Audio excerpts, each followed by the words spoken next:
setelah sujud yang pertama, apa yang dilakukan? Yang dilakukan bangkit dari sujud. Langsung gitu. Bangkit dari sujud. Bagaimana cara bangkitnya? Seperti apa posisinya dan apa yang dibacakan? Setelah tahu caranya, maaf tangan diri.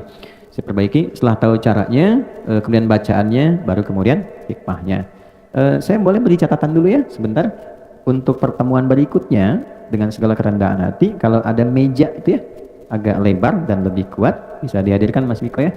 Ya, bukan apa-apa, bukan buat saya, supaya ada yang volunteer bisa naik, bisa kelihatan ininya, prakteknya lebih mudah. Di sini kan buat sujud nggak pas ini, duduk nggak optimal. Oke, kita mulai ya. Untuk saat ini, sementara saya minta izin, ini saya geser dulu ke belakang sini, nggak usah berubah, satu orang aja minta izin ke sini supaya tidak merubah saf. Bisa? Nggak apa-apa? Bisa ke belakang. Ke sini aja supaya jangan ke sana, kan ini duduk, ada orang duduk sini. Nah, oke, ya. Nah, antum jangan kemana-mana, sini aja. Ini Ustaz berdiri di sini Ustaz, izin ya, maaf ya. Aman handphone aman. Oh, ke sana Spanyol kiblat sini. Nah, izin sebentar, di kamera mohon difokuskan ke praktek ini supaya lebih terlihat dengan baik ya. Mohon maaf sebesar-besarnya, posisi sujud. Ya, beliau aliran dari lutut dulu, turun. Baik ya. Ini kan tadi saya minta menghadap ya. Nah, untuk memudahkan gampang supaya kelihatan teman-teman sekalian, perhatikan baik-baik. Ini ya, posisi tangan seperti pernah saya sampaikan, itu normal saja. Dari mulai bertakbir seperti ini, kan posisi di sini. Nah, posisi nempel di sujud itu begini. Ini tinggal ditempelkan aja. Ya. Jadi bisa di sini, bisa seperti di sini. Nanti tinggal ditempelkan saat sujud. Jadi tidak harus ke depan begini ya. Kan ada yang salah paham tuh. Jangan ketawa lagi sujud. Praktek. Jadi ada yang memahami keliru, memanjangkan sujud itu dipahami memanjangkan tangan, bukan memanjangkan doa. Tangan tetap di sini ya. Satu. Kemudian yang kedua, ini tidak menempel ke sini ya. Ya, jangan nempel, jangan nekan. Ini diingatkan kuat oleh Nabi. Karena apa? Itu bisa menekan diafragma. Ya, darah sedang dipacu kuat ke jantung, ke otak, ini ditekan, bisa bahaya. Jadi tetap dibuka sampai Nabi itu mengilustrasikan kalau anak kambing lewat bisa masuk, ya kan? Itu ilustrasi kiasan ya, jangan untuk mukul anak kambing datang lewat, tidak. Kan itu juga orang Arab yang zaman dulu gitu. Ini maksudnya ada ruang. Kemudian itu sudah kening, sudah menempel, dua telapak tangan, dua lutut. Ini bagian kaki, maaf ya, ini menutup sudah bagus, bukan terbuka ya lututnya. Mohon izin Ustaz menghadap ke arah papan tulis ke sini, izin. Nah, ini bagian kakinya ya, jadi ini tertutup begini, jadi tidak membuka begini ya, tutup seperti ini. Nah, enggak pakai tutup aja dah. Nah, sekarang kita akan langsung bangkit dari sujud. Ustaz bangkit silakan ya. Allahu Akbar. Nah, tahan izin ya, saya soroti yang pertama hadis riwayat At-Tirmidzi ya. Kita lihat baik-baik teman-teman sekalian. Yang pertama, kaki sebelah kiri, pastikan kiri ya. Kaki yang kiri dilipat begini lalu diduduki. Sudah? Nah, bisa dilihat posisi di sini sudah bagus, yang kiri dilipat begini, nah lalu diduduki. Sudah? Dibentangkan. Bentangkan itu dalam bahasa Arabnya itu firash. Berusaha membentangkan iftarash. Makanya kasur disebut firash karena terbentang begini. Oke, sehingga membuat nyaman. Jadi bentangkan dengan nyaman. Kalau ada masalah bengkak jangan dipaksain ya, sehingga membuat luka kepada fisik. Nanti ada cara yang lain. Bentangkan, duduk sampai terasa enak. Yang kanannya tegakkan, jarinya dilipat menghadap ke arah kiblat ya. Ini yang kanan ya, tegakkan, jarinya dilipat menghadap ke depan ke arah kiblat. Itu sudah bagus posisi kakinya. Jelas? Baik, ini dulu. Kemudian badan ini tegak, tidak bungkuk ke depan, tidak ke samping kanan, tidak ke kiri atau ke belakang, tegak saja. Pandangan, ini pandangan ke tempat sujud ke depan. Baik ya, ke tempat sujud begini. Kalau kita di depan Ka'bah boleh ke Ka'bah ke depan. Jelas ya? Baik. Nah, ada juga yang ulama mengatakan pandangan ke depan, boleh depan atau tempat sujud. Karena itu dianjurkan berpakaian yang pantas, yang baik sehingga tidak mengganggu dari pandangan orang lain. Baik ya? Pakai sholat, pakai kaos tutup aurat bagus. Depannya Ronaldo, belakangnya Messi misalnya, kan jadi masalah tuh, gambar-gambar repot. Kemudian tangan ini, izin Ustaz menghadap ke sana supaya kamera bisa melihat. Baik. Letakannya di mana? Nah ini ya. Nah, diletakkannya itu di atas lutut sedikit, bagian paha ujung dekat ke lutut. Ya, jadi bukan nutup lutut begini atau ditarik ke belakang begini, cukup didekatkan ke lutut dan terurai begini. Terurai saja, santai saja gitu ya, tidak menekan begini atau melepas begini, terurai seperti biasa begini. Jelas sampai sini? Baik, silakan kembali, jazakallahu khair. Baik, sekarang perhatikan baik-baik. Tadi duduk ini dilakukan setelah apa? Sujud kan? Baik, kita tadi setelah mendengar bersama uraian bahwa sujud itu kan posisi paling dalam saat seseorang merendah, dengan menempelkan bagian terhormat di kepalanya kan? Perhatikan, seorang yang biasa merendah di hadapan Allah, maka Allah akan mengangkat derajatnya dengan lebih baik dibandingkan orang yang selalu meninggikan dirinya. Rumus dalam sholat, kalau orang biasa tinggi, Allah pasti rendahkan. Tapi kalau orang biasa merendah, Allah pasti tinggikan. Itu poin utama. Kalau Anda baru sampai level ruku, Allah angkat. Tapi baru sampai i'tidal, diangkat derajat i'tidal. Tapi kalau Anda sudah bisa sujud, Allah angkat dalam posisi yang santai, sambil duduk pun anugerah datang. Itulah sebabnya orang yang sujudnya baik dan sempurna, minimal akan diberikan pada keadaan dirinya 6 hal, hadis riwayat Ibnu Abbas, atau maksimal sampai 8 hal dalam kehidupannya. 1 ampunan, Rabbil firli. 2 kasih sayang, warhamni. 3 penjagaan dari sifat buruk, wajburni. 4 diangkat derajatnya, warfa'ni. 5 diberikan limpahan rezeki bahkan tak terbatas, warzuqni. 6 diberikan petunjuk dalam menjalani segala hal, wahdini. Ya, kemudian yang ke-7 diberikan penjagaan hadir dalam lingkungan yang sehat dan baik, wa'afini. Ke-8 dijaga dari perbuatan-perbuatan salah, fa'fu anni. Oke? 8. Bisa 6 dengan 2 bagian terakhir itu tidak dimunculkan karena terwakili dari yang sebelumnya, atau 8 dimunculkan lagi untuk penegasan sebagai penguat. Baik. Nah, jadi kalimat yang pertama setelah bangkit dari sujud kan diangkat ya, dapat anugerah. Inilah yang paling dahsyat. Di semua riwayat walaupun ada perbedaan urutan, tapi kalimat pertamanya sama, Rabbil firli. Ada yang pakai Allahumma, yang 6 bacaan Allahumma firli, Allahumma firli, Rabbil firli. Ini luar biasa secara etik, luar biasa. Islam itu selalu menjaga keseimbangan. Walaupun Anda dalam posisi terangkat, dapat promosi jabatan, dapat proyek besar dan sebagainya, tetap selalu merendah untuk mengevaluasi diri. Jangan karena kedudukan terangkat, promosi, dapat proyek besar, merubah kebiasaan jadi nggak kenal kawan yang selama ini membantu, nggak nyapa teman gitu, stylenya berubah. Nggak apa-apa membentuk kepribadian yang lebih baik dengan posisi tinggi, tapi tetap humble itu penting. Karena itu Nabi ketika diinfokan di awal, kamu akan menaklukkan Mekah dengan begitu damai, dan banyak orang masuk Islam, tapi bagian akhirnya itu indah, bukan senang-senang, bukan pesta. Lihat kalimatnya, idza jaa nasrullahi wal fath wa ra'aitan nasa yadkhuluna fi dinillahi afwaja fasabbih bihamdi rabbika wastaghfir. Malah diminta istighfar. Coba Anda bayangkan, pemimpin besar menaklukkan satu wilayah yang selama ini tidak mudah, mengeluarkan beliau dari situ, diusir, dihina, dipersekusi, temannya dieksekusi. Begitu diinfokan, kamu akan masuk ke situ dengan damai, tenang, nyaman, orang banyak masuk Islam. Tapi perintah Qurannya apa? Istighfar ya. Kenapa? Supaya jangan ada perasaan jumawa saat masuk seakan merasa yang paling hebat. Padahal yang mengantarkan Allah. Kalau ditugaskan di perusahaan baru, Anda masuk ke ruangan, dihadapkan pada karyawan, jangan merasa tinggi dulu. Siapa yang mengantarkan Anda ke situ? Bersikaplah humble biasa, hargai orang-orang di sekitarnya, apresiasi kinerja mereka. Terima kasih dengan kinerja Anda semua yang ada di sini. Anda membantu saya untuk hadir berpartner bersama Anda hadir di sini. Walaupun memang penugasan kepada saya sebagai seorang pimpinan ini tidak mengurangi kinerja dan kebersamaan kita sebagai seorang teman. Ini spirit pertamanya.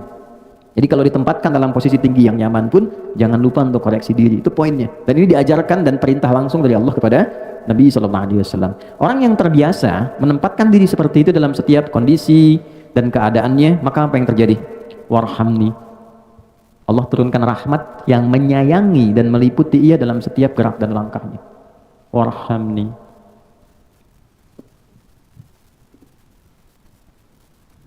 Rahmat itu artinya banyak ya. 1, pengentas dari berbagai macam persoalan hidup. Bahasa kitanya solusi dari berbagai problematika kehidupan. Jadi Allah itu kalau pengen menyelesaikan masalah hambanya, diberikan rahmat dulu. Dengan rahmat itu solusi datang. Itu ditemukan di Quran surah kedua ayat 157. Ya, masalahnya di 156, 155, sabarnya 156, rahmatnya 157. Oke, dari 155, walanabluwannakum bisyai'im minal khaufi wal ju'i wa naqsin minal amwali wal anfusi wat thamarat wa basyiris sabirin. Hai yakini, sepanjang kau hidup punya harapan tertentu, aku pasti akan uji engkau yang hidup demi mewujudkan harapanmu. Satu, gelisah.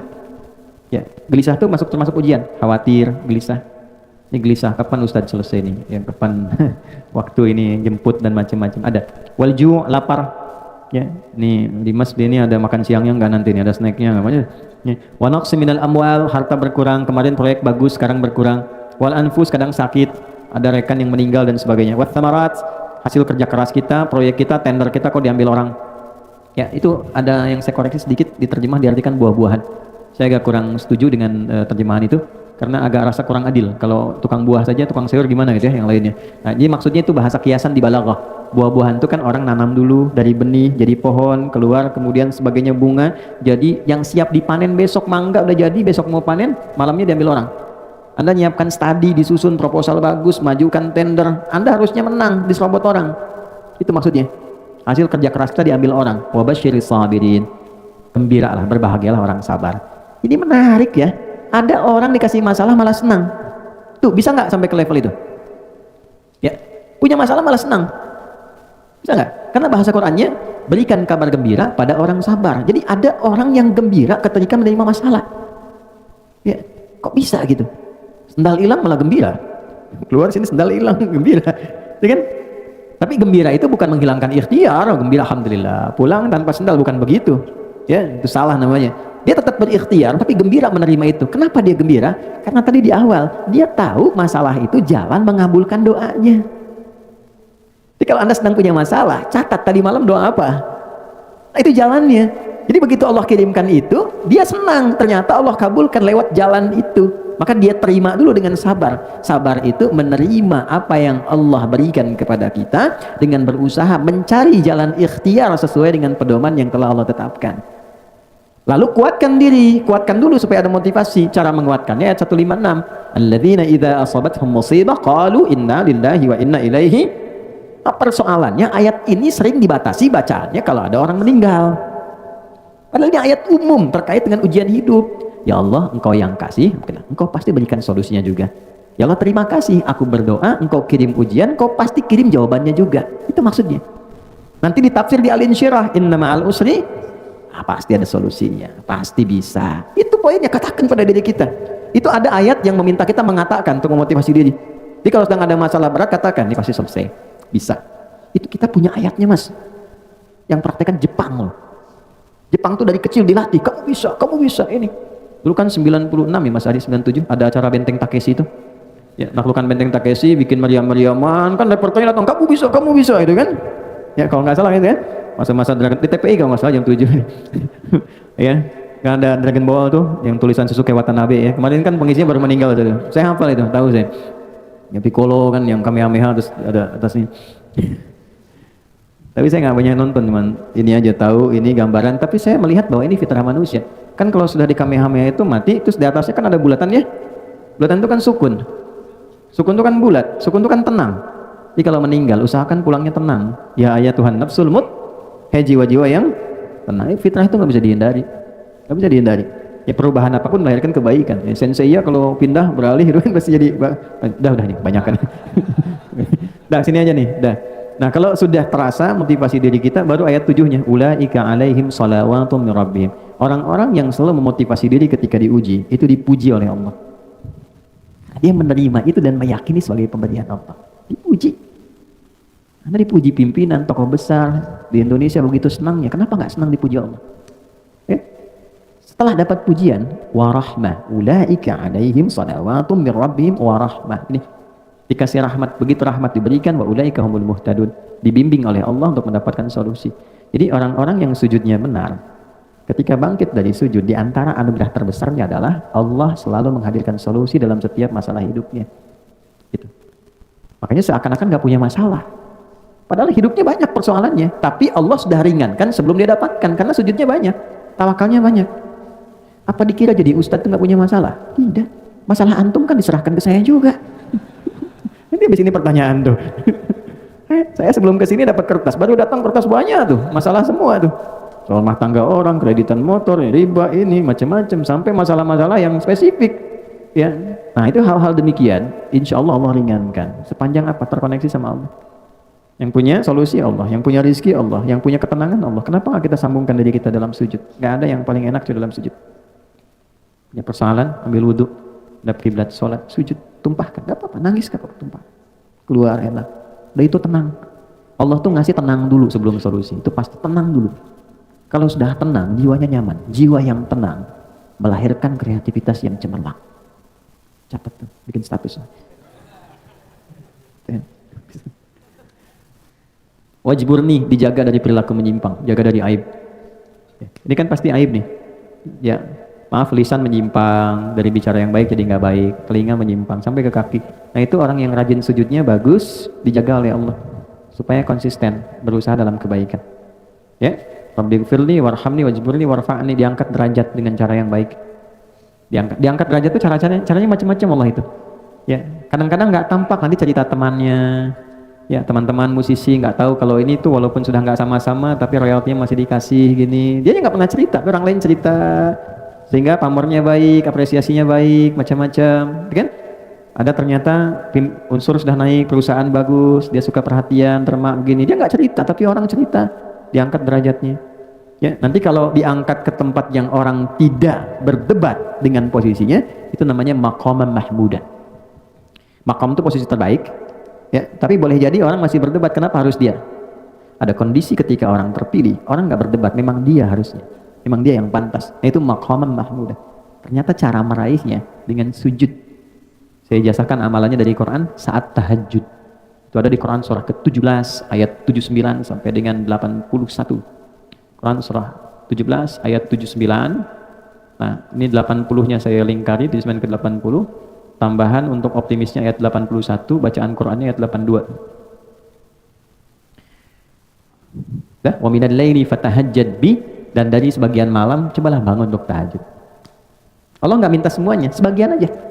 Walaupun 5 menit, 10 menit, 15 menit, nggak apa-apa, yang penting terpenuhi itu. Yang dituntut apa? Ikutin. Kalau di Al-Muzammil tuh sindirannya halus tapi tajam.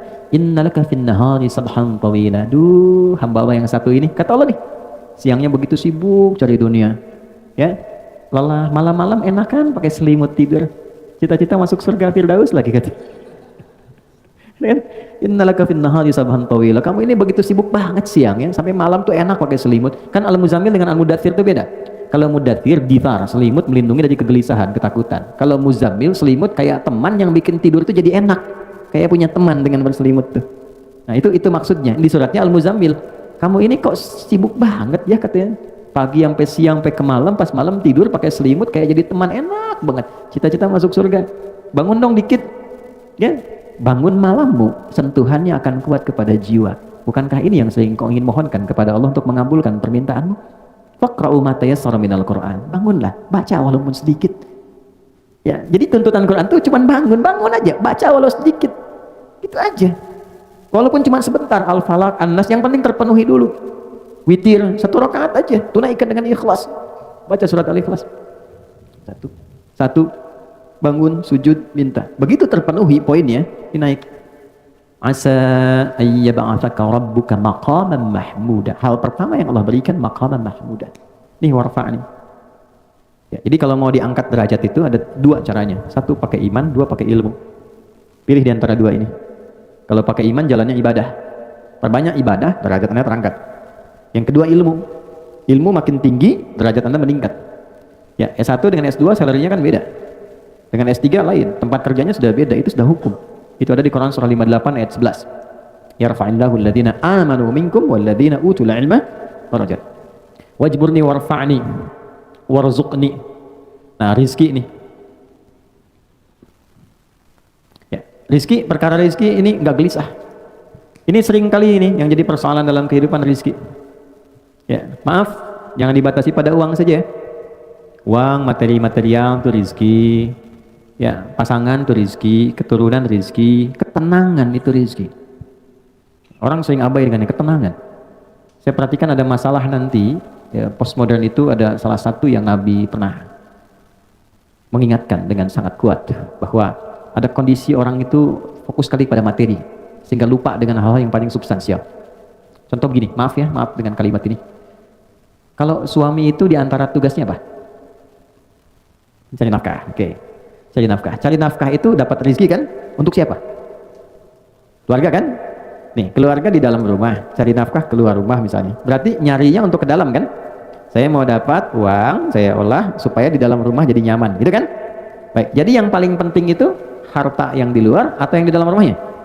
Dalam kan? Karena kita mencari keluar untuk yang di dalam kan? Kok bisa dalam prakteknya Anda prioritaskan yang di luar dibandingkan di dalam? Kok bisa? Kok bisa waktunya habis buat di luar dan tidak ada untuk ke dalam? Itu kan sifat korektif pertama. Ya, handphone dengan anak penting mana? Kalau anak datang saat Anda sedang tulis WA, yang disimpan handphonenya atau yang dimarahi anaknya? Ya. Kadang ada sifat ketidakadilan yang nampak itu tanpa disadari itu terjadi. Nah, salah satunya apalah? Ketika orientasi itu pada yang substansial bergeser pada titik-titik yang penunjang saja. Mau sekunder, mau tersier dan sebagainya. Contohnya apa? Materi itu penting, itu mawaddah. Kan ini musyawarah tuh, muda, sakinah, mawaddah dan rahmah. Mawaddah itu kan nomor 2 setelah sakinah. Apa itu mawaddah? Dari kata maddah, cinta yang dihadirkan dari pemberian fisik, material. Istri cemberut di rumah, Anda datang ingin menyenangkan, datang dengan cinta, pemberian materi. Sayang, Rike, kayaknya kenal deh, Masya Allah. Mas nengok gini, ini ada hadiah emas 2 kilo ya kan, masih ya, sembuh. Sehat lagi gitu, bagus lagi. Nah itu mawaddah. Hari lahirnya buatkan makanan kesukaannya, itu kan? Dan sebagai itu mawaddah namanya. Tapi yang duluan itu sakinah, karena mawaddah tanpa sakinah hampa. Ya kaya, tapi nggak pernah tenang, nggak nyaman. Itu yang perempuan ibu deh pilih ya. Kaya tapi gelisah atau miskin tapi tenang. Nggak ada pilihan ketiga, 2 aja. Saya tahu kaya tapi tenang. Coba, kaya tapi gelisah atau miskin tapi tenang, pilih mana? Nah, ini menunjukkan sakinah itu di atas mawaddah. Anda boleh juara di perusahaan hebat ini, tapi ketenangan nggak ada. Rumah nggak tenang, nggak nyaman, ada kasur tidur di lantai, ya, sama anak nggak nyapa, sendirian, sampai rumah masih ruang kerja sendiri. Ngapain? Katanya nyari kerja buat ke rumah, terus orang rumah nggak ada perhatiannya. Lantas tujuan apa sesungguhnya yang sedang Anda bangun? Betul. Ya. Nah, ini poinnya, ini dasarnya. Jadi warfa'ni, nah, warzuqni, naik ke atas, ya Allah anugerahkanku rizki. Rizki yang bagaimana? Rizki yang dihasilkan dari sujud itu sangat berbeda dengan rizki yang dihasilkan bukan dari proses sujud. Karena kalau sudah dari sujud pasti mencarinya ikut aturan Allah. Sujud kan pada Allah, gak mungkin nyari rizki di luar aturan Allah. Terus digunakannya Allah pengen apa? Dipakainya pasti begitu. Kalau sudah ini terpenuhi 6, wa'afini, pasti terjaga. Ya Allah mahdina fiman hadait, wa'afina fiman tempatkan aku di tempat orang-orang yang terjaga, yang sehat, yang baik, pasti terjaga lingkungannya. Baru terakhir wa'fu anni untuk koreksi-koreksi kecil. Ya, kalau ada yang kurang tepat dipalingkan sehingga jadi lebih baik. Ngelihat yang salah langsung paling kepada yang benar, itu korektif-koreksi kecil yang menjaga kita secara detail. Nah, itu kesimpulannya, orang-orang yang terbiasa sujud dengan baik, maka Allah akan angkat derajatnya dalam keadaan yang nyaman, tenang. Yang selanjutnya dalam keadaan tenang dan nyaman pun tetap tidak menghilangkan sifat tawadhu'nya dan kepasrahannya untuk berhamba kepada Allah. Yang dengan itulah dia mendapatkan anugerah-anugerah melimpah selama hidupnya sampai dia wafat menjadi hamba yang sempurna. Nah, sujud gambaran dari sifat ibadah. Orang yang ibadah disebut dengan abdun. Jamaknya disebut dengan ibadun. Karena itu dalam salat kita katakan iyyaka na'budu. Kalau kita berlatih mendapat rahmat Allah dari ujung kepala sampai ujung kaki karena ibadah, maka berubahlah nanti orang ini menjadi ibad plus sifat Allah pemilik rahmat namanya Rahman. Ibadur Rahman. Berbahagialah kalau sudah jadi ibadur Rahman, maka semuanya terjaga oleh Allah. Wa ibadur Rahmanil ladzina yamshuna 'alal ardi hauna wa idza khatabahumul jahiluna qalu salama. Di ibadur Rahman itu kalau sudah hadir dengan demikian, itu berkah. Tempatnya berkah, lingkungannya berkah, teman-temannya nyaman, dan kemanapun dia beraktivitas selalu terjaga dalam keadaan terhormat.